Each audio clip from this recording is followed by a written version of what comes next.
Most people don't hate squats because squats are hard. They hate squats because nobody ever taught them how to do them correctly. And that mistake is destroying their knees, limiting their growth, and keeping their physique average. You've probably seen it before.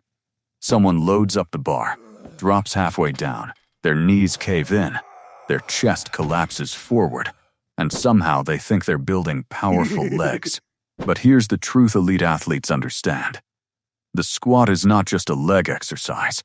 It's a full body test of mobility, stability, coordination, and discipline.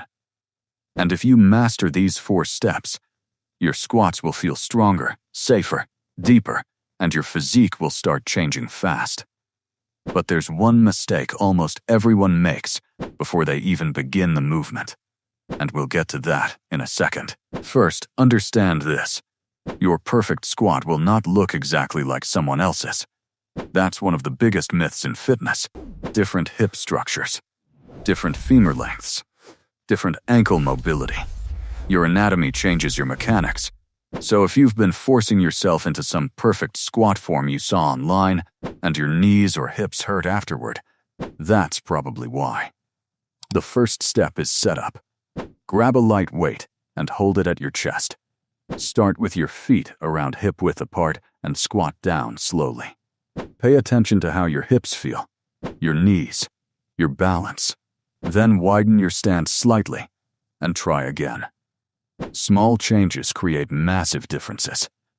Some people instantly feel stronger with a wider stance. Others feel more explosive with a narrower one.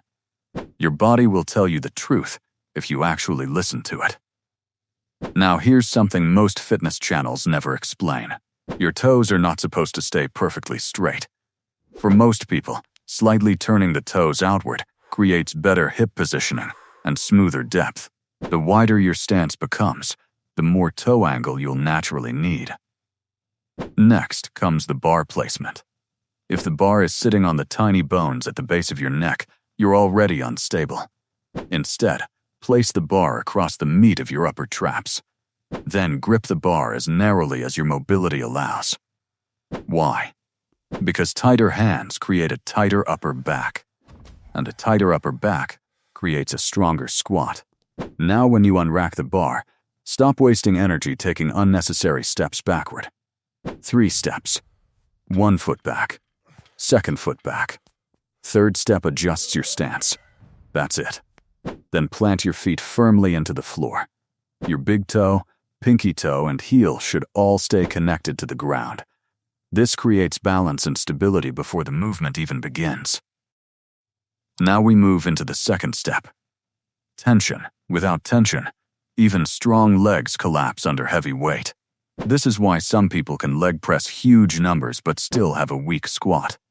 Before you descend, create tension through the entire body. Imagine screwing your feet into the floor like you're twisting the ground apart beneath you. Instantly, your glutes activate and your hips stabilize. Then brace your core. Not by sucking your stomach in. That's a mistake. Instead, breathe deep into your waist. Front, sides, lower back. A full 360-degree breath like your torso is expanding into an invisible weight belt. Then, brace hard, like someone's about to punch you in the stomach. At this point, your legs should feel alive, your core locked in, your upper back tight. Now you're ready for the descent. And this is where squats either build your body or break it. Most beginners just drop downward, but advanced lifters pull themselves into the squat with control. Think about using your hamstrings to guide your body down. Keep your knees tracking in the same direction as your toes. Let your hips sink naturally between your heels. Now here comes the question everybody asks. How deep should I squat? Here's the truth. If your mobility allows it, deeper squats build more muscle. Research has shown that deep squats create greater glute development than partial squats.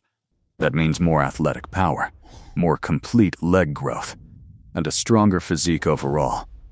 But forcing depth you don't own is a disaster. If your heels lift off the ground, if your lower back rounds aggressively, If your chest collapses forward, your body is telling you something. Usually, it comes down to one of two problems: limited ankle mobility or weak core stability. And here's the crazy part. Most people blame their knees when the real issue starts at the ankles. If ankle mobility is limiting you, elevating your heels slightly can instantly improve your mechanics. But if the issue is stability, your ego is probably progressing faster than your strength. And that's dangerous. Now let's destroy another myth. Knees should never go over toes. Completely false. As long as your knees track properly and stay aligned with your toes, forward knee travel is completely natural. Your body was designed for it. But here's the part almost nobody focuses on: the bottom position. Most people relax there. Big mistake. That stretch at the bottom is one of the most powerful growth signals in the entire movement. So instead of bouncing mindlessly, control the descent. Own the bottom. Pause briefly. Feel the tension. Then explode upward. Now we move into the ascent. And this is where discipline shows up. The most common mistake here is letting the hips shoot backward while the chest collapses forward. That places unnecessary stress on the lower back. Your chest and hips should rise together. Drive upward by pushing the floor away from you while keeping your core locked in and your knees stable. And if your knees collapse inward as you stand, your glutes are giving up. Fight that. Drive the knees outward. Stay aggressive. Stay controlled. Then stand tall without dumping all your air out at the top. Maintain pressure and reset your breath before the next rep. Because squatting isn't just physical. It's mental. Every rep teaches discipline. Every set exposes weakness. And every workout gives you two choices: stay average or evolve. Because building a powerful physique has never been about motivation alone. It's about mastering fundamentals most people ignore.